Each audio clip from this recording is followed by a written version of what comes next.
আজকে আমরা আবারও বেরিয়ে পড়েছি লালবাগ রাধা মাধবতলা যাওয়ার উদ্দেশ্যে। তোমরা যারা আসবে মনে করছো, এই বহরমপুর থেকে লালবাগ যাওয়ার পথে যে পীরতলা মোড়টা আছে, পীরতলা মোড় থেকে বাঁহাতে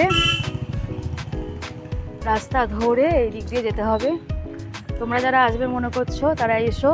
আর আমরা এখন যাচ্ছি প্রসাদ খেতে, প্রসাদ খাওয়ার উদ্দেশ্যেই যাচ্ছি।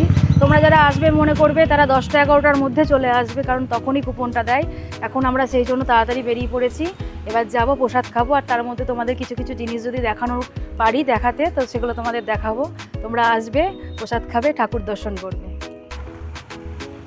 এই যে এই রাস্তা ধরে তোমরা চলে যাবে, এরকম ওপরটা নয় নিচটা দিয়ে সোজা দিয়ে বেরিয়ে যাবে তোমরা। জায়গাটা এত সুন্দর, বেশ ঠান্ডা শান্ত পরিবেশ।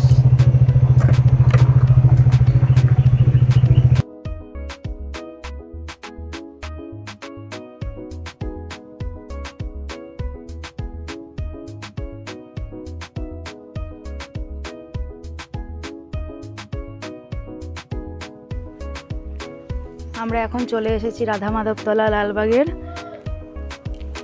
বহরমপুরের রাস্তা দিয়ে আসলে এদিক দিয়ে পড়বে ডান দিকে মন্দিরের, আর এটা জিয়াগঞ্জের রাস্তা দিয়ে আসলে এদিক দিয়ে পড়বে রেল লাইনটা পার করে, তারপরে সোজা।